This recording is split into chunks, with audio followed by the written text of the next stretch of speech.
뉴스 보고 전략 챙겨가는 시간, 투자 뉴스엔 전략 세 분과 함께합니다. 야천투자연구소 남인호 소장 그리고 LNS홀딩스 김선형 대표, 유한타증권 장시영 차장은 전화로 함께하겠습니다. 어서 오세요. 자, 그럼 투자 뉴스 화면을 통해 확인해 보시죠. 정부가 세계 최고 수준의 수소산업 육성을 위해 수소경제 성장 전략을 본격 추진합니다. 2030년까지 수소 상용차 3만 대를 보급하고 수소 전문 기업은 600개를 육성합니다.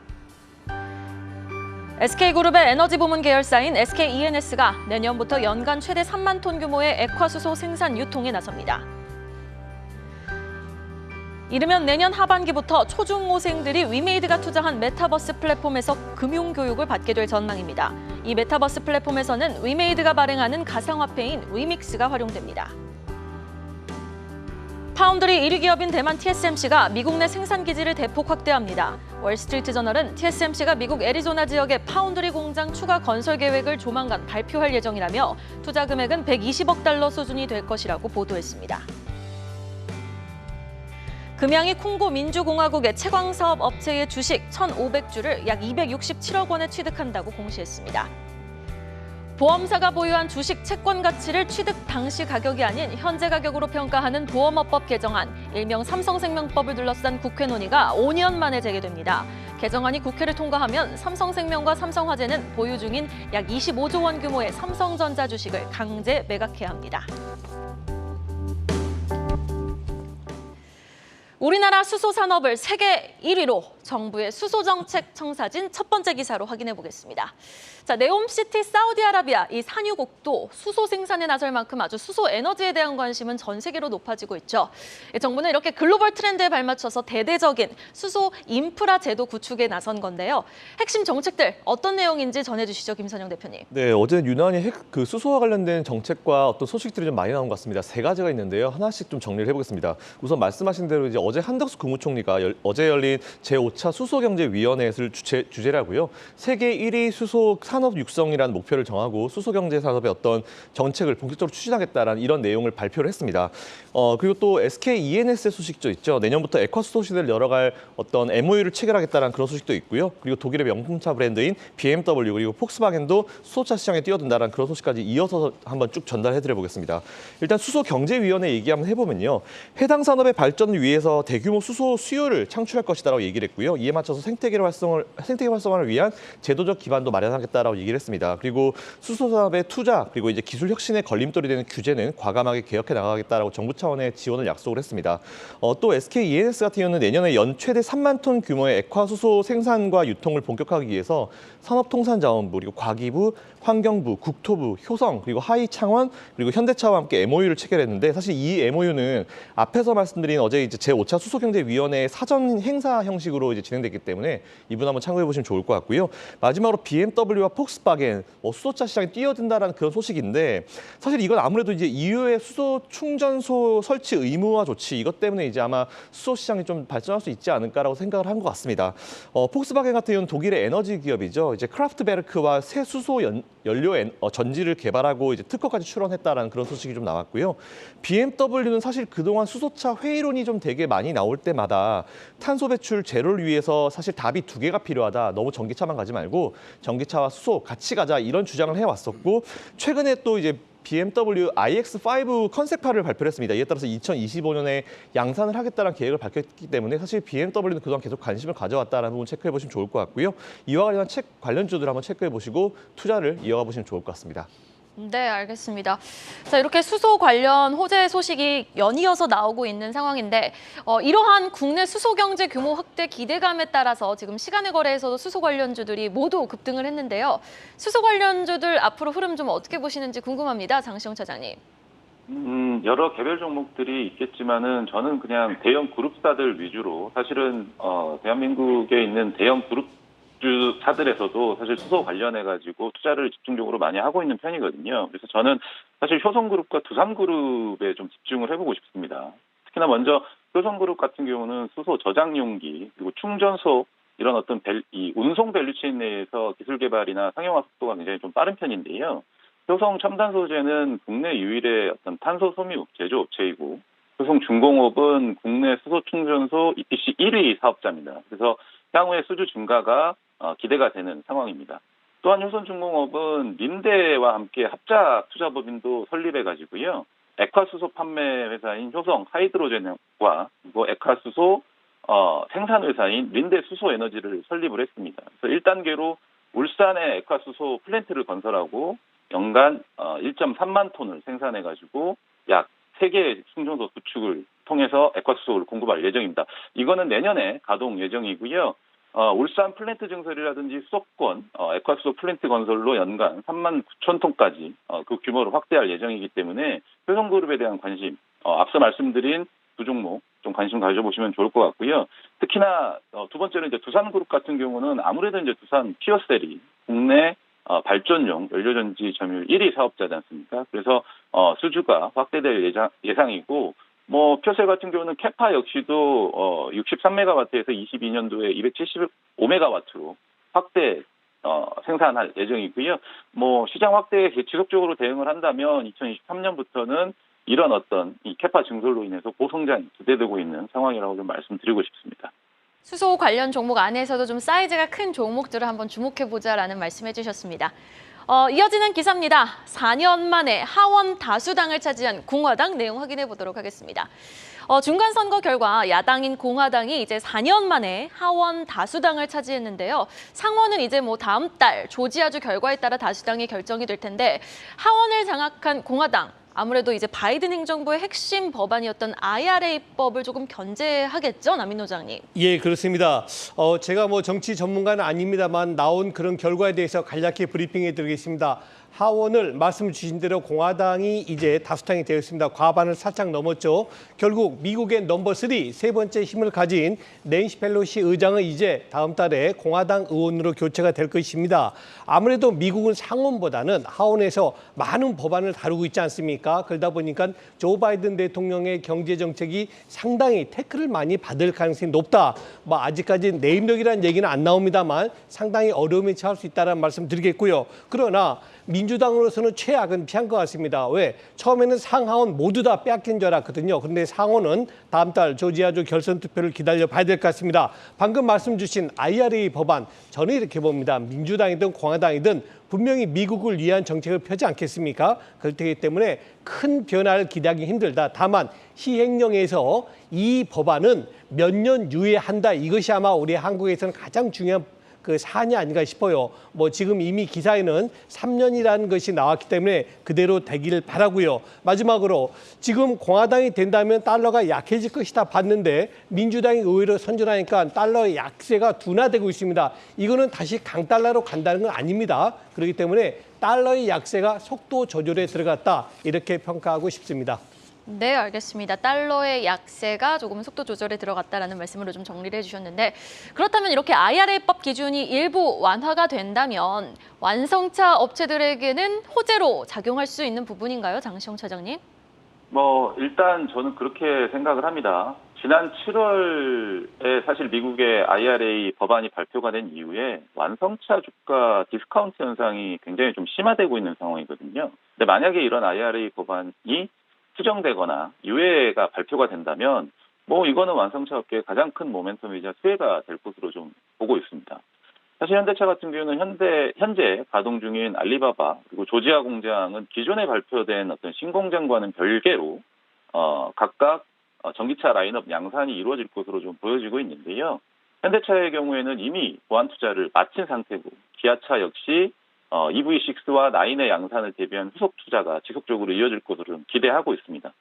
통상적으로 뭐 한 10만 대, 5만 대 정도 규모 보완 투자가 좀 기대되고 있는데 두 공장에서만 장기적으로 최소 20만 대 이상의 전기차 물량 양산을 위한 생산 능력 확보가 예상이 되고 있고요. 두 공장의 합산 규모가 100만 대에 육박할 것으로 좀 기대되고 있습니다.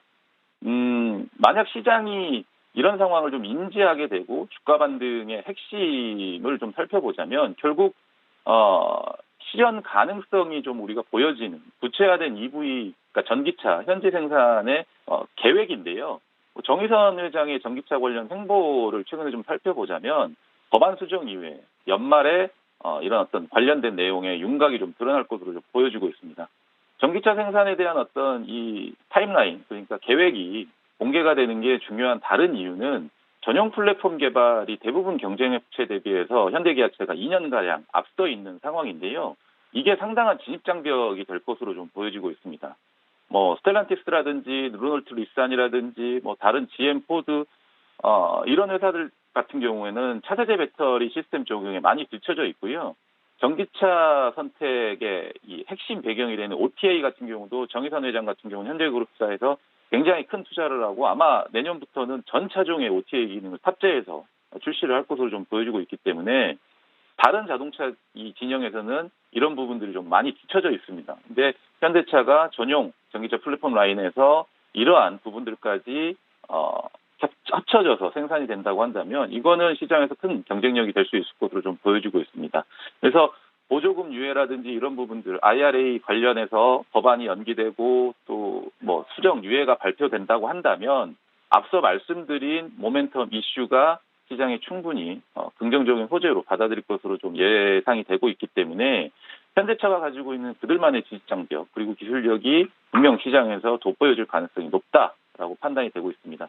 자동차의 경우는 10월 판매량에서 보듯이 하반기에도 여전히 강력한 수요 모멘텀이 존재하고 있기 때문에 IRA 관련 디스카운트가 지속되어 온 만큼 연말 이후에도 앞서 말씀드린 이 법안 관련 내용들이 좀 뭔가 다른 이 모멘텀으로 작용한다면 상승 여력이 충분하다라고 좀 판단하고 있습니다. 네, 알겠습니다. 자, 그럼 이어서 다음 기사도 확인해 보시죠. 보험업법 개정안, 일명 삼성생명법을 둘러싼 국회 논의가 재개됩니다. 김선영 대표님, 그럼 이 개정안이 국회를 통과하게 된다면은 삼성생명과 삼성화재는 보유하고 있었던 삼성전자 주식을 좀 강제로 매각해야 되는 건가요? 네, 맞습니다. 이론상으로는 그렇게 돼 있고요. 제가 어저께 이제 회계 원칙을 좀 살펴봤어요. 오랜만에 여러 살펴봤는데 일단 원칙상으로는 이제 시가평가로 하는 게 맞다라고 이제 나와 있긴 합니다. 일단 이 얘기를 한번 좀 자세히 살펴보면은 이게 사실 민주당에서 2020년도에 발의를 한 건데 보험사가 보유하고 있는 주식과 채권가의 가치를 취득 당시의 가격이 아니라 현재 시가로 평가하는 논의가 재개돼야 된다라는 그런 부분이고 이게 한 2, 3년 만에 재개가 된 거 한 몇 년 만에 재개가 된 걸로 알고 있는데 만약 이 개정안이 통과가 되게 되면은 이제 삼성생명과 삼성화재가 한 합쳐서 25조 정도 되는 규모의 삼성전자 주식을 강제로 매각을 해야 됩니다. 매각을 하게 되면 당연히 이제 이게 물량이 나오게 되면은 이제 삼성전자 주가에 영향이 좀 있을 수 있을 것 같고요. 사실 이 법안이 삼성생명법이라고 불리는데 그 이유가 사실 모든 뭐 보험사들 이제 컨트롤하겠다라고 했지만 사실 이거에 영향받는 게 삼성생명과 삼성화재밖에 없습니다. 그래서 이제 사실 삼성 그 생명법이라고 불리고 있는데 제가 좀 지분 구조를 살펴보니까요. 삼성생명이 현재 지금 삼성전자를 8.51%를 가지고 있고 한 30조 정도 되는데요. 장부상 취득 원가를 살펴보니까 한 5,444억 원 정도 됐습니다. 그래서 0.19% 삼성전자 전체 이제 시총 대비해서 0.19% 정도밖에 안 되는데 이번에 3% 규제비율로 들어간다 했을 때 이걸 만약 시가로 변경을 하게 되면은 삼성전자 전체 지분의 10.9%입니다. 10.9%라는 물량이 나올 수가 있다는 얘기겠죠. 그리고 문제가 뭐냐면 이렇게 되면 이제 22조 2천억 정도가 매도가 나오게 되는데 이게 끝이 아닙니다. 일단 법인이 법인 주식을 매도했을 때는 또 이제 이거 법인세를 내게 되는데 지분 매각 시에 예상되는 법인세가 5조입니다. 그럼 이제 삼성생명은 전체 합해서 27조 2천억 원이라는 돈을 어쨌든 뱉어내야 되는 그런 상황이고요. 일단은 최대 7년 정도 유예를 둔다고 하긴 합니다. 하지만 만일 이게 매도가 나오게 되면은 삼성생명 그리고 삼성화재를 투자하고 계신 분들이나 아니면 이 보험을 가입하고 계신 분들은 반발을 할 수밖에 없겠죠. 왜냐하면 이제 이렇게 삼성전자 같이 우량주를 강제로 매도해야 되는 상황이 발생하니까 여러 가지 좀 안 좋은 상황이 발생할 수 있을 것 같다라고 이제 해당 주주분들은 분명히 말씀을 하실 수 있는 상황이고요. 이에 따라서 사실은 이 부분이 이제 논의가 들어간다고 해서 확정된 부분은 아니기 때문에 뭐 당장 이거 가지고 뭐 삼성전자 주가가 안 좋을 거다, 뭐 화재가 걱정된다, 뭐 보험이 걱정된다 이렇게 생각하실 필요까지는 없을 것 같습니다. 하지만 이런 게 있으니까 이런 것도 한번 생각해 보시고 투자의 사이트에서 하나의 참고 사항으로만 좀 생각해 보시면 좋을 것 같다라는 의견 드리겠습니다. 네, 뭐 7년 정도의 유예 기간도 있고 당장 뭐 삼성그룹주에 미치는 영향보다는 좀 긴 호흡으로 이 이슈를 좀 팔로우를 해야 되겠다라고 정리를 해주셨는데 그렇다면 지난달 이재용 회장 체제를 좀 확실히 한 삼성전자의 지배 구조에도 사실 영향을 미칠 수 있다라는 우려의 시각도 있거든요. 그럼 이슈에 따라 삼성그룹주들의 영향 좀 어떻게 보고 계십니까, 장시홍 차장님? 뭐 생명과 화재는 어느 정도의 수급적으로 좀 출렁이는 부분들이 있을 것 같습니다. 기업 가치라든지 이런 부분들이 어느 정도는 훼손되는 가능성이 충분히 존재하는 상황이라고 좀 말씀드릴 수 있겠지만 삼성전자 같은 경우는 수급에 대한 영향은 있겠지만 기업 가치에 대한 본질적인 부분의 변화는 없을 것 같다. 라는 부분을 좀 말씀드리고 싶고요. 다른 노이즈보다는 삼성전자의 어떤 기업 본질 가치 집중하는 것이 좋을 것 같다라는 좀 판단을 하고 있습니다. 삼성전자 얘기를 조금 더 하자면, 전자 같은 경우는 업황 둔화로 인해서 메모리 제품 가격의 하락은 지속될 것은 더 드릴 말씀이 없을 만큼 사실입니다.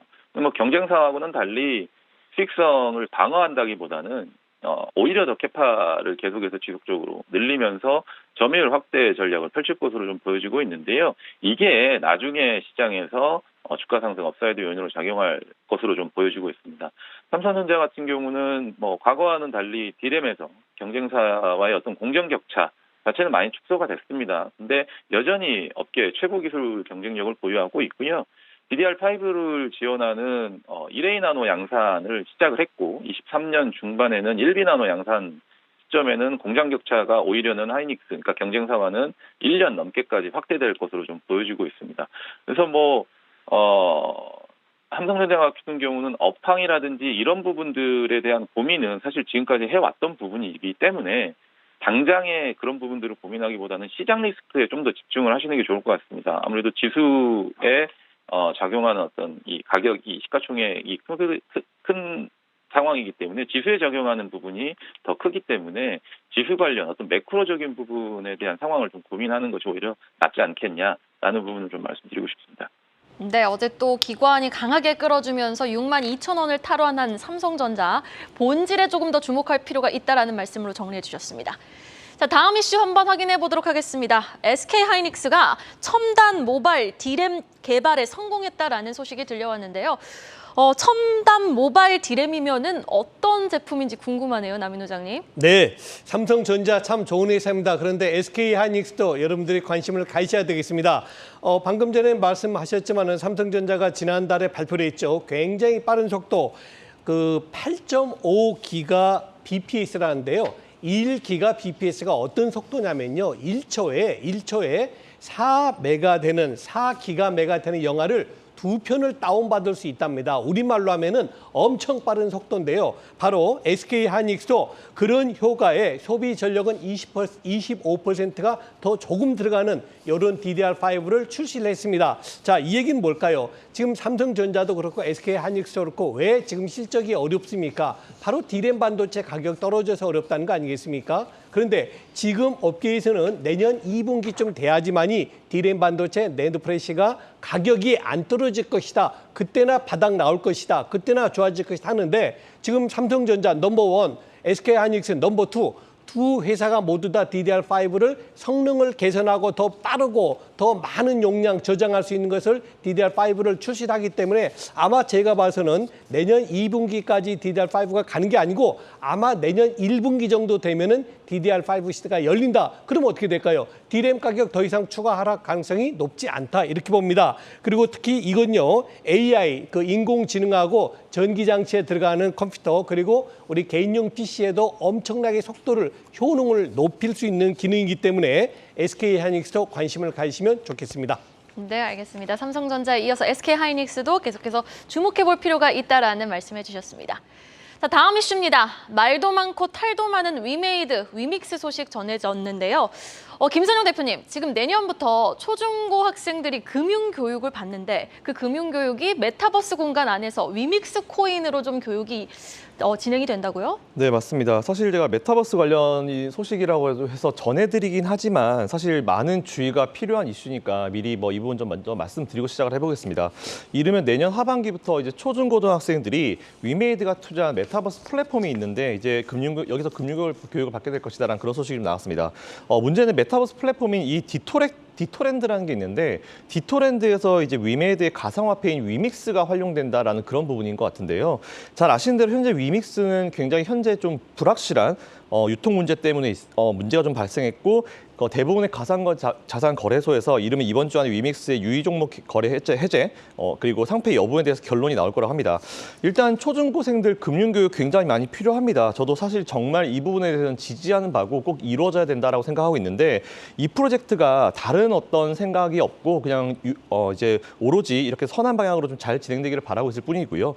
하지만 메타버스 활용 방안 등은 최근에 좀 많이 나오고 있긴 합니다. 뭐 페이스북 같은 경우도 메타로 이름을 바꾸면서 메타버스로 뭔가 한번 해보겠다라고 하지만 사실 그 메타에 대해서 정확하게 아직 이론화시키고 설명을 100% 할 수 있는 기업과 어떤 업체들은 없는 것 같습니다. 아직 뭔가 임팩트가 좀 없는 것 같고요.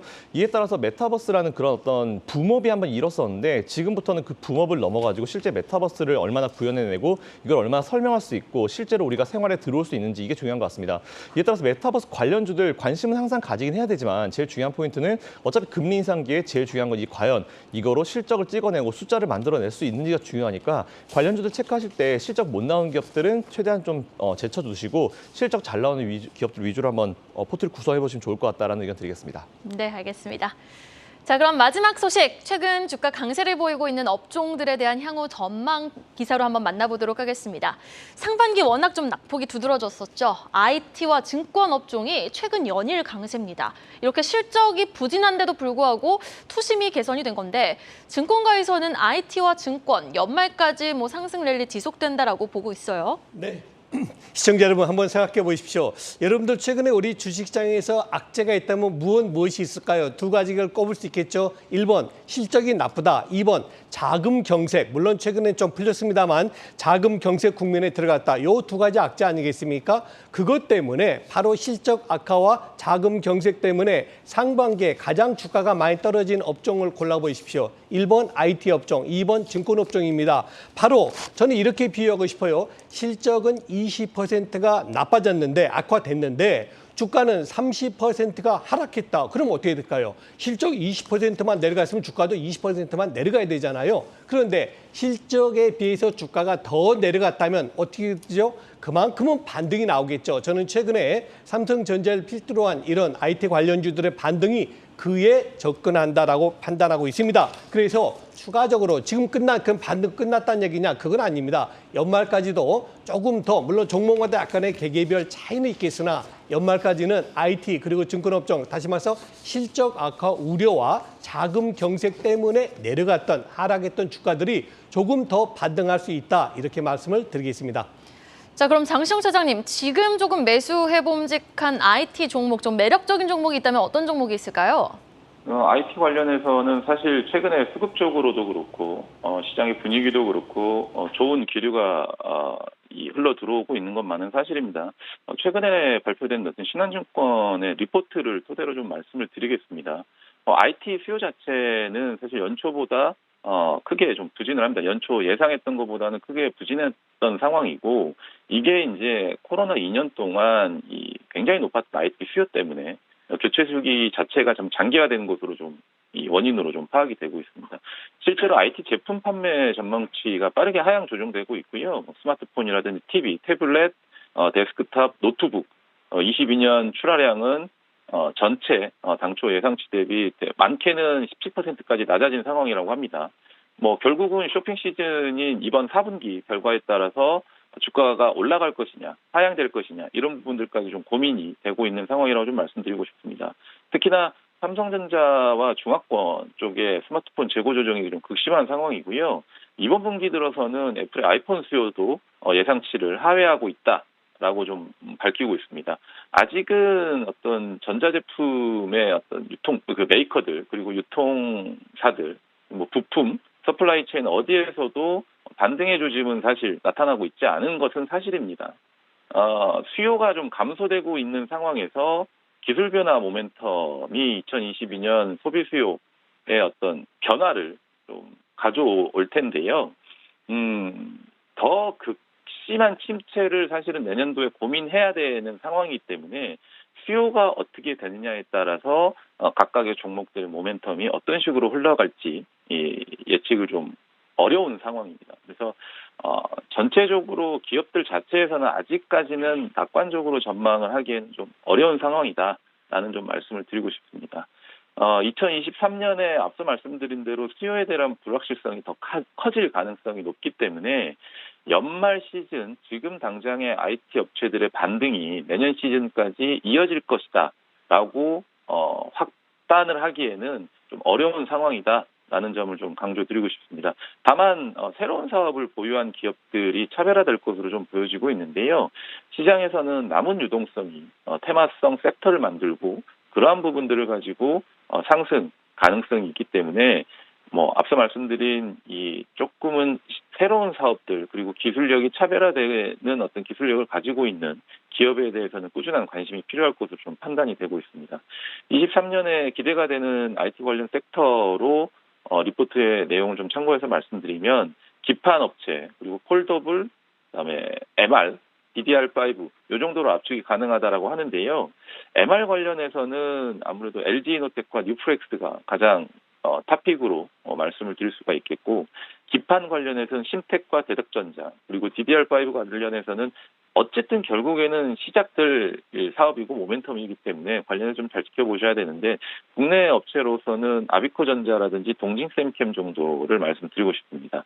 폴더블 시장 쪽에서는 KH바텍, 세경 하이테크 정도를 선별해서 잘 살펴보시면 좋은 결과가 있을 것으로 좀 보여지고 있습니다. 네, 알겠습니다.